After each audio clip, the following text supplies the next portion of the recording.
She left of her own free will, Alistair. I saw the letter myself.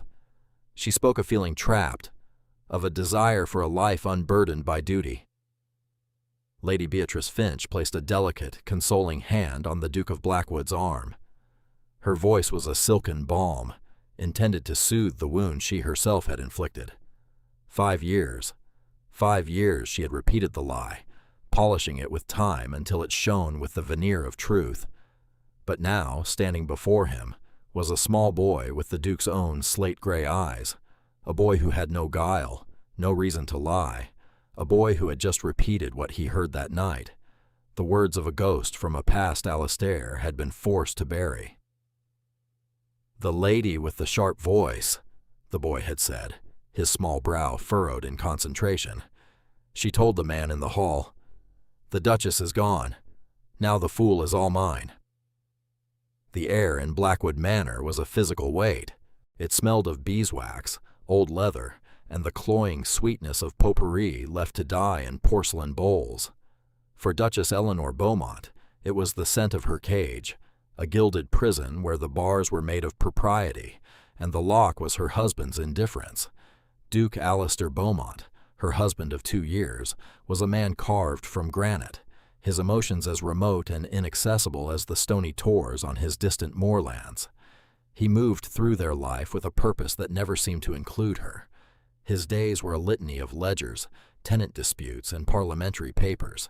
His nights were silent, shared meals in a dining hall so vast, their words echoed and died before they could cross the expanse of polished mahogany between them. She was another of his acquisitions. He had needed a duchess, and she, with her impeccable lineage and quiet disposition, had been the most suitable candidate on the market. She was ornamental, a piece of porcelain to be displayed and occasionally acknowledged, but never truly touched. The loneliness was a slow-moving garrote, tightening with each passing day. She would watch him from the window of her morning room, a tall, imposing figure striding across the lawns with his estate manager, his dark hair catching the weak morning light. A pang of some forgotten, hopeful emotion would twist in her chest, a ghost of the girl who had believed this marriage could be more than a transaction. But then he would turn, his expression severe and preoccupied, and the ghost would flee. The only source of warmth in the cold, cavernous house was his cousin, Lady Beatrice Finch, or so it had seemed at first. Beatrice was all vivacity and sympathetic smiles, her presence a splash of vibrant color in the muted tapestry of Blackwood. She had taken Eleanor under her wing, guiding her through the treacherous currents of high society, offering advice, sharing confidences. "Alistair is difficult," she would say, her voice laced with a carefully measured pity. "He buries his heart beneath layers of duty. One must be patient." Eleanor, desperate for an ally, had clung to those words, believing Beatrice to be her friend, her only confidant in this cold, new world. She failed to see the predatory glint in Beatrice's eyes when she looked at Alistair. She missed the way Beatrice's advice always seemed to subtly isolate her, to paint her as fragile, emotional, and ill-suited to the robust demands of being a duchess.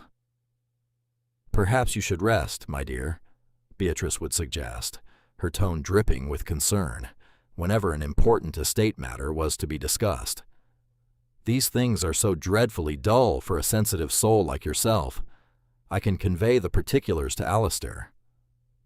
And Alistair, ever practical, ever detached, would nod his assent, grateful to be spared the effort of explaining complex agricultural yields to a wife he believed had no head for such things. A growing unease had begun to curdle within Eleanor. It started as a faint tremor, a sense that the floor beneath her feet was not as solid as it appeared. It was in the way a footman would avert his eyes, the way her lady's maid would fall silent when Beatrice entered the room. It was a feeling of being watched, judged, and found wanting.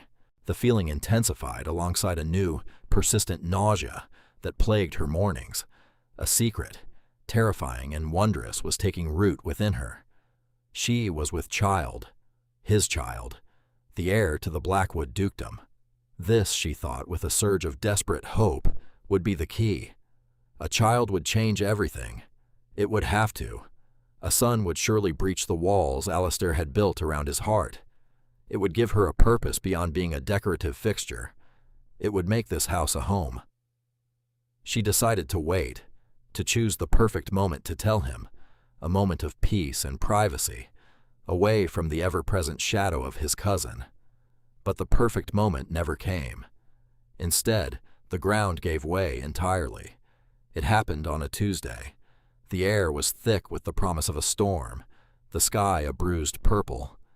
Alistair had been in his study the entire day, a place Eleanor was tacitly forbidden from entering. Beatrice had spent the afternoon with her, her chatter a relentless, cheerful assault on the strained silence. Eleanor, feeling unwell, had excused herself to her chambers early, pleading a headache. Hours later, a commotion in the hall below jolted her from a fitful sleep. Raised voices. One was Alistair's, sharp and cold with a fury she had never heard before.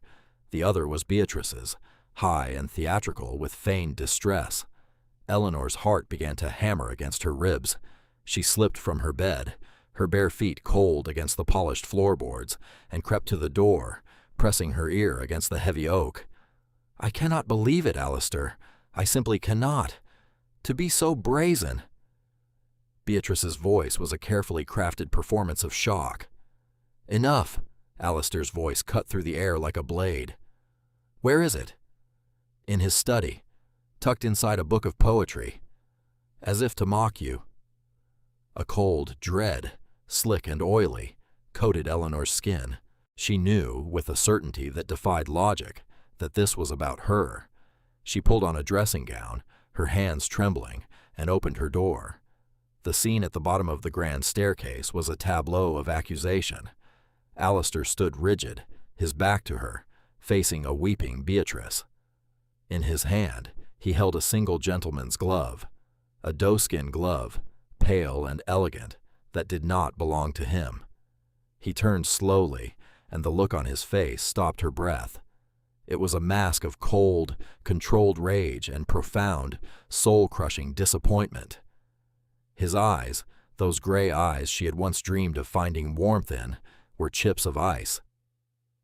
"Explain this," he said. His voice was quiet, but it carried the deadly promise of the coming storm. He held up the glove. I don't know what that is," she stammered, her hand instinctively going to her still flat stomach, a desperate, protective gesture. "Do not lie to me, Eleanor," he said, taking a step towards the stairs. "Beatrice found it in your sitting room, along with these." He held up a sheaf of letters, tied with a blue ribbon. "Passionate letters, I'm told, from a Captain Thorne, a man I distinctly recall you dancing with rather frequently at the last London season." The name meant nothing to her. She had danced with dozens of men. It was a blur of uniforms and polite smiles. "Alistair, I have never seen those letters before in my life. And that glove, I have no idea how it came to be in my rooms." "Of course you don't," he sneered, the sound ugly and foreign from his lips. "You take me for a fool." "I found them when I went to fetch her shawl," Beatrice sobbed, dabbing at her dry eyes with a lace handkerchief. "I was so shocked. I did not want to believe it, but the evidence—" Eleanor's gaze locked on Beatrice, and in that moment she saw it all. The false sympathy, the subtle manipulations, the carefully laid traps. It was all a lie. A monstrous, intricate lie designed to destroy her. Her so-called friend was a viper she had welcomed to her breast. "You," Eleanor whispered, her voice shaking not with fear, but with a sudden, clarifying rage. "You did this." Beatrice flinched, her performance faltering for a fraction of a second. Alistair saw only Eleanor's accusation, not Beatrice's guilt. "You will not shift blame for your own depravity," he said, his voice dropping to a lethal whisper. "To bring your lover into my home, to dishonor my name. Did you think I was so blind, so stupid, that I would not discover your treachery?" Each word was a physical blow. He did not ask. He did not question. He pronounced judgment. He had weighed 2 years of her quiet loyalty against the machinations of his poisonous cousin, and found Eleanor wanting. He believed the lie. He believed it instantly, without hesitation. And in that moment, something inside her broke. It was not her heart, for her heart had been slowly starving for months. It was her hope. The tiny, flickering flame of it was extinguished, leaving nothing but cold, black ash. There was no screaming, no fainting, no dramatic display of despair. There was only a profound, acidic nausea, and a silence that settled deep in her bones. The life she had tried to build, the child she carried, the man she had once hoped to love, it all turned to dust. She looked at his face, at the righteous fury contorting his handsome features, and she felt nothing. The garrote had finally tightened, severing everything. She was no longer his wife. She was a stranger standing in a stranger's house. "Very well," she said, her voice eerily calm. The sound of it seemed to surprise them both. She turned without another word and walked back up the stairs, each step deliberate and measured. She did not look back. She could feel his stunned, furious gaze on her, but it no longer had the power to wound her. It was merely the glare of a jailer she was about to escape. Her decision was not born of weakness or hysteria. It was a moment of absolute cold clarity. She would not stay to be his prisoner. She would not allow her child to be born under the shadow of this lie, to be raised by a man who could believe his mother a whore on the word of a jealous viper. She would not fight for a man who was not worth fighting for. She would survive. For her child. In her room, she moved with a grim, pragmatic efficiency. She ignored the lavish gowns, the silks and velvets that represented her life as a duchess. They were a costume for a part she no longer played. From a locked travel case, she retrieved a small purse containing the last of her dowry money, a sum she had insisted on keeping for her own use. It was not a fortune, but it would be enough. She changed into the simplest, most durable traveling dress she owned, a dark wool garment that a lady's maid might wear. It felt more honest, more real than anything else in the wardrobe. She looked at her reflection in the grand, gilt-edged mirror. The pale, haunted woman who stared back was a stranger. She reached up and unclasped the Beaumont diamonds from her neck. The necklace felt impossibly heavy, a chain of cold fire. She laid it on the vanity, next to her wedding ring, which she twisted from her finger. The cool gold band left a pale, naked mark. She was shedding her skin, discarding the identity of Eleanor Beaumont, Duchess of Blackwood. It was a relief, like taking off a corset that had been laced too tight for years.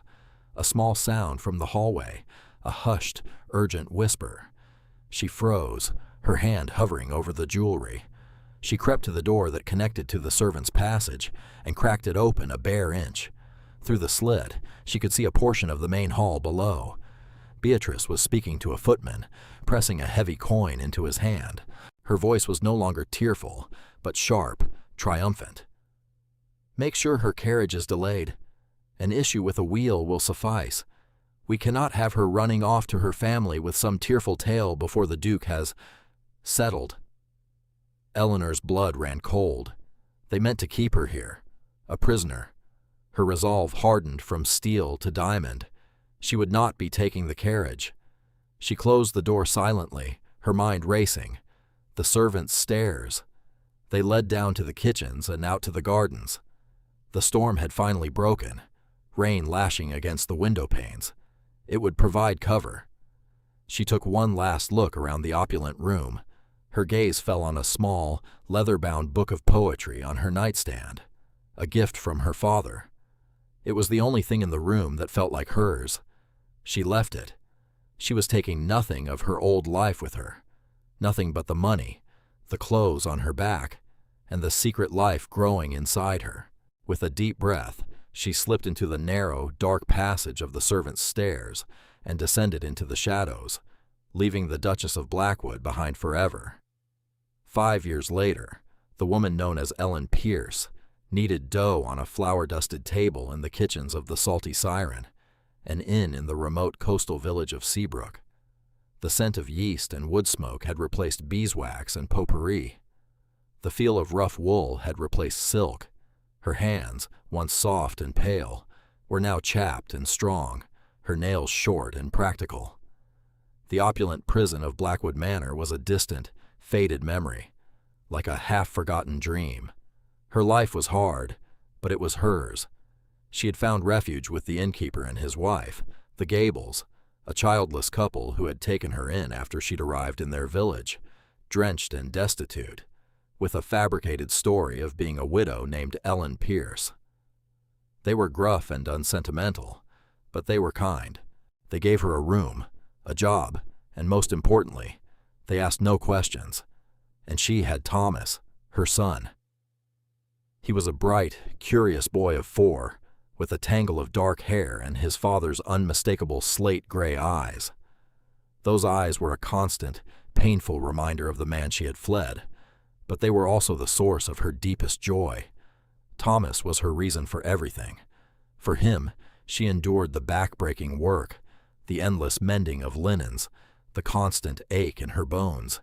He was born of betrayal, but he was raised in love, fierce and unconditional. He knew nothing of dukes or manners. His world was the salty tang of the sea air, the cry of gulls, and the warm, yeasty smell of his mother's kitchen. Meanwhile, hundreds of miles away, Duke Alastair Beaumont existed in a purgatory of his own making. After Eleanor's departure, a suffocating silence had descended upon Blackwood Manor. Beatrice had tried to fill it with her bright, brittle chatter, orchestrating dinners and social events, but her laughter never reached the shadowed corners of the great house. It was a hollow, empty sound. Alastair had announced that the Duchess had retired to the country for her health, a flimsy excuse that society whispered about behind their fans. He and Beatrice became engaged 6 months later, a logical step, a societal expectation. But the victory she had craved turned to ash in her mouth. Alastair was more distant than ever, a ghost haunting his own home. He was polite, correct, but the granite had turned to ice. He rarely touched her, and when he did, his touch was cold, perfunctory. The ducal bed remained empty.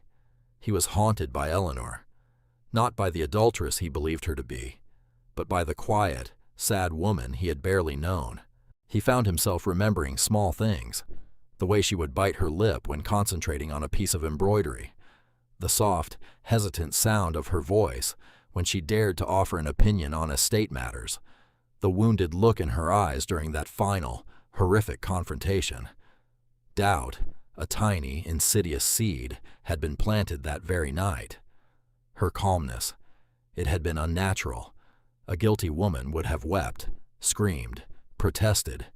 Eleanor had simply accepted. She had looked at him with a chilling emptiness, as if he were already dead to her, and then she had walked away. The seed began to sprout. He started noticing things about Beatrice, a casual cruelty to a servant, a flash of vindictive triumph in her eyes when a social rival stumbled, and the forged letters. He had burned them in a fit of rage, but one phrase, recalled from his brief, furious reading, echoed in his mind. It was a line from a rather obscure Italian poet, a line he himself had quoted to Eleanor once during their brief courtship. It was a detail too specific, too personal. It was not the sort of thing a secret lover would know. It was the sort of thing a person listening at doors would know. The doubt festered, growing into a suspicion so monstrous he could barely give it voice. After 2 years of this cold, silent existence, he could bear it no longer. He traveled to London and hired a man named Davies, a discreet former Bow Street runner with a reputation for uncovering truths others wished to remain buried. He gave Davies the scant details he had, the name Captain Thorne, the description of the letters, the single glove. He asked him to investigate the circumstances of his wife's departure. Davies was methodical, patient, and utterly ruthless in his pursuit of facts. It took him nearly 3 years. He tracked down the real Captain Thorne, a bewildered man who had been serving in India for the past decade and had not set foot in England. He found the forger, a desperate clerk with a gambling problem, who confessed to creating the letters on the instruction of a lady whose description perfectly matched Beatrice Finch. The footman, long since dismissed, was located in a debtor's prison, and in exchange for his freedom, admitted to planting the glove and sabotaging the carriage on Beatrice's orders. The truth, when Davies laid it all out in a detailed report, was a physical blow. It knocked the air from Alistair's lungs, leaving him gasping. He had been a fool, a blind, arrogant, colossal fool. He had not just been deceived. He had been an active participant in the destruction of his own life, in the cruel banishment of his innocent wife. The rage he felt was white-hot, but it was directed entirely at himself, his pride, his refusal to listen, his readiness to believe the worst. He had handed Beatrice the knife, and then thanked her for plunging it into his back. His first instinct was to destroy Beatrice, but his second, more powerful instinct was to find Eleanor. Davies' investigation had one final, crucial piece of information. A woman matching Eleanor's description, traveling under the name Ellen Pierce, had been traced to a small coaching inn on the road to the coast 5 years ago. From there, the trail went cold, but it was a direction. It was a hope. He broke his engagement to Beatrice with 2 cold, clipped sentences, ignoring her panicked denials and theatrical tears. He left her standing in the grand hall of his London residence, her world crumbling around her, and he rode north. He rode with a desperate, single-minded purpose, to find Eleanor, to beg for a forgiveness he knew, with sickening certainty, he did not deserve. His search led him up the coast, a grim pilgrimage from one dreary fishing village to the next. Finally, a stable hand in a town, miles from Seabrook, mentioned a quiet, dark-haired woman who worked at an inn, a woman who kept to herself but had a son with the most striking gray eyes he'd ever seen. Alistair arrived in Seabrook as the sun was setting, casting long, melancholic shadows across the cobbled street. The Salty Siren was a squat, whitewashed building, its sign creaking in the salty breeze. And there, by the front door, a woman was sweeping the steps. Her hair was pulled back in a simple bun, her dress was coarse and faded, and her face was thinner, etched with lines of weariness he had never seen before. But it was her. It was Eleanor. His heart seized in his chest. He dismounted, his legs unsteady. She looked up at the sound of his horse, and her eyes widened. The broom fell from her hands with a clatter. Her expression was not one of joy or even surprise. It was the look of a hunted animal that has just seen the wolf. And then a small boy ran out from behind her, chasing a stray cat. He had a smudge of dirt on his cheek and a tangle of dark curls. He looked up at the tall stranger, and Alistair found himself staring into his own eyes. The world tilted on its axis. A son. They had a son. The truth of it was an avalanche, burying him in a grief and a regret so profound it was a physical pain. "Mama?" the boy asked, sensing the tension.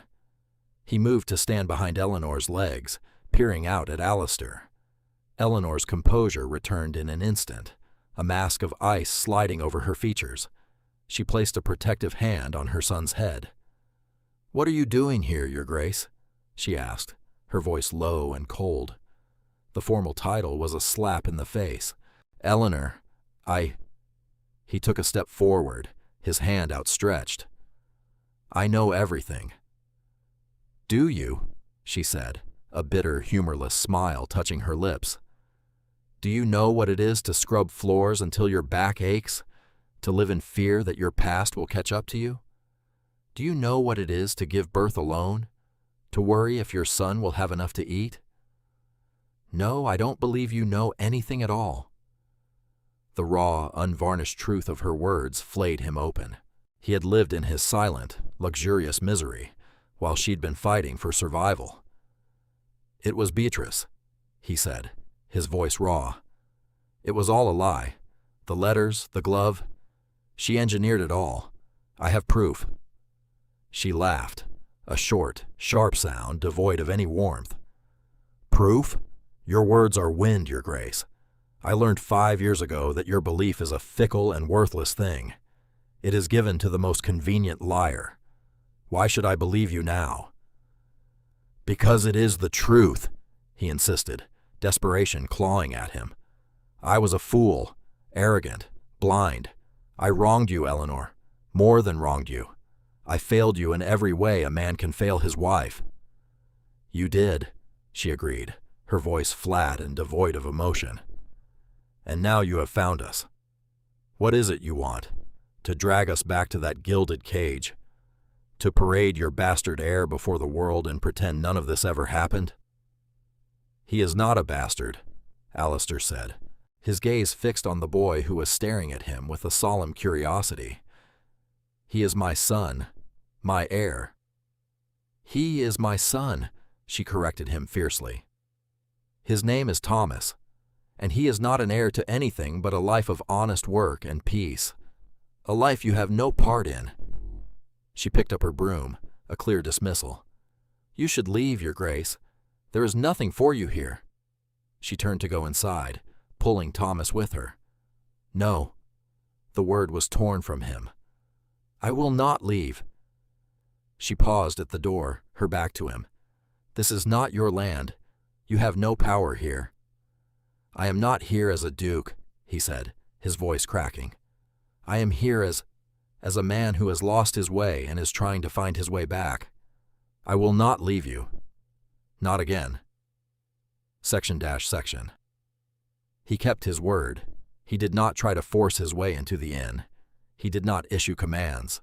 The next morning, the villagers of Seabrook were stunned to see the Duke of Blackwood, a man whose name was whispered with awe, renting the damp, dilapidated fisherman's cottage at the edge of the village. He paid the owner 3 times what it was worth and moved in with nothing but the saddlebags from his horse. He accepted her terms. He did not approach her. He did not try to speak to Thomas. He simply existed. He became a strange, silent fixture in the village. The townspeople watched in fascinated horror as the Duke, dressed in simple trousers and a linen shirt, learned to chop his own wood, his swings clumsy at first, then more sure. They saw him attempting to cook over a smoky fire, burning more than he ate. He was a powerful man, stripped of all his power, a prize bull put out to pasture in a field of weeds. And it was, Eleanor had to admit to her own treacherous heart, a strangely compelling sight. He was performing a penance. He was choosing to endure discomfort, to live a life that was a pale imitation of the hardship she had endured, all to remain near her. It was a gesture, and she had told herself she was immune to gestures, but this one was sustained. It was quiet. It was humble. A week after his arrival, his man, Davies, arrived in a carriage. Alistair met him, not in the inn, but on the public road. He took a heavy portfolio from the investigator and then sent him away. That evening, as Eleanor was locking up, Alistair was waiting for her in the lane. He did not approach too closely, respecting the invisible boundary she had drawn around herself. "Eleanor," he said, his voice low, "I told you I had proof. I will not ask you to listen to my words, but I ask you to look at this." He set the leather portfolio on a rain barrel between them and stepped back, retreating into the shadows. He left it there for her, an offering, a plea. Her first instinct was to ignore it, to throw it into the sea, but curiosity, and a deeper, more vulnerable desire for the truth to be real, won out. After he was gone, she retrieved the portfolio and took it to her small room. By the light of a single candle, she read. It was all there, Davies's methodical, dispassionate report. The signed confession from the forger, complete with handwriting samples showing his ability to mimic her script. The sworn affidavit from the footman, detailing Beatrice's instructions and payment. A timeline of Captain Thorne's military service, proving he was thousands of miles away when their fictitious affair was supposed to have taken place. It was a systematic, undeniable dismantling of the lie that had shattered her life. She read it twice, then a third time, the pages trembling in her hands. He had not been lying. He had been a fool, yes, a blind and terrible fool, but he had not come here with more empty words. He had come bearing the truth, a truth he had spent years and a fortune to uncover. A small, painful crack appeared in the wall of ice around her heart. He continued his quiet siege. He did not press her about the report. He simply waited. He began to make himself useful to the village in small, unobtrusive ways. He used his immense strength to help the fishermen haul their boats higher up the beach before a storm. He paid Mrs. Gable a handsome sum to repair the inn's leaky roof. He never spoke to Eleanor directly, but his actions were a constant, silent conversation. "I'm here. I am trying. I am not the man I was." He started leaving things on her doorstep in the early morning, before anyone was awake. A basket of fresh eggs from a local farm, a length of warm, soft wool for a new dress for the coming winter, a beautifully carved wooden bird for Thomas. He was courting her, she realized with a jolt. Not as a duke demanding his Duchess, but as a man, humbly and patiently, trying to earn the trust of a woman he had wronged. Thomas was fascinated by the tall, quiet man in the small cottage. He would watch him from a distance, his gray eyes wide with a child's unfiltered curiosity. One afternoon, Thomas was playing with his new wooden bird near the cottage when he tripped on a loose stone, falling hard and scraping his knee. A sharp cry of pain brought both Eleanor and Alistair running. Alistair reached him first. He knelt in the dirt without a second thought, his movements swift and sure. "Hush now, little man," he said, his voice a low, gentle rumble she had never heard him use before. "It's just a scrape. Let's have a look." He examined the wound with a surprising tenderness, his large, capable hands infinitely careful. He tore a strip from his own clean shirt to gently clean the dirt away. Thomas, who usually wailed at any injury, quieted under his calm authority, his sobs turning to hiccups as he watched Alistair with wide, trusting eyes. Eleanor stopped a few feet away, her heart lodged in her throat. She watched Alistair lift her son into his arms, as if he had been doing it his entire life, murmuring soothing words as he carried him back towards the inn. He looked up, and his eyes met hers over their son's head. In that shared gaze, heavy with the weight of all that had been lost and all that might yet be, she saw not a duke, but a father. She saw a man consumed with a desperate, aching love for the child he had never known. The crack in the ice around her heart widened. That night, news arrived with the weekly coach. A London paper, weeks old, was being passed around the inn's common room. A headline screamed of a scandal in high society. "Duke of Blackwood exposes cousin's treachery. Lady Beatrice Finch ruined." The article detailed, in breathless prose, how the Duke had convened a gathering at his London home and publicly presented the evidence of his cousin's long-standing deception. He had cleared his wife's name completely, unequivocally, and at great personal cost to his own pride. He had laid his own folly bare for the world to see in order to restore her honor. Beatrice, it was reported, had been cast out, disowned by her family, and had fled to the continent in disgrace. He had not just proven the truth to her, he had proven it to the world. He had burned his own reputation to ash to vindicate her. Later, when the inn was quiet, she found him sitting on the low stone wall overlooking the sea, a solitary figure silhouetted against the moonlight. She walked towards him, the newspaper clutched in her hand. "I read this," she said, her voice quiet. He looked up, his face weary in the pale light. "It was the least I could do." "It was a very public thing to do," she said. "You humiliated yourself to clear my name." "Humiliation is a small price to pay for the truth," he said. "I deserved far worse. I still don't understand how I could have been so blind. That night, I was so consumed with pride, with the perceived betrayal." He trailed off, shaking his head. I have gone over it in my mind 1,000 times. What she said, what I said. Thomas, who was supposed to be asleep, had padded out of the inn behind his mother, rubbing his eyes. He had been listening from the doorway. "The lady with the sharp voice," Thomas said suddenly, his small voice clear in the night air. Both adults turned to look at him, startled. He walked towards Alistair, his gaze serious. "You have a sad voice, like Mama sometimes." Alistair's expression crumpled. "Yes, I suppose I do." "The lady with the sharp voice talked to the man in the hall," Thomas went on, his brow furrowed as he dredged up a fragmented memory from the deep well of early childhood. "I was awake. I heard from the top of the stairs." Eleanor knelt beside him. "What did you hear, my love?" she asked gently, though her heart was pounding.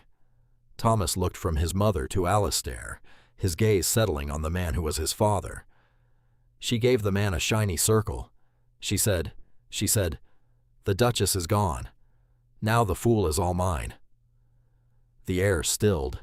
The words, spoken in the innocent, piping voice of a child, landed with the force of a physical blow. It was a phrase Alistair had never heard, a detail that was not in any report. It was the raw, unvarnished truth, recalled by a toddler hiding in the shadows 5 years ago. It was the final, irrefutable piece of the puzzle, the confirmation that Beatrice's triumph had been as cold and calculated as her lies. Alistair stared at his son, his face ashen. He had been the fool. The fool was all hers.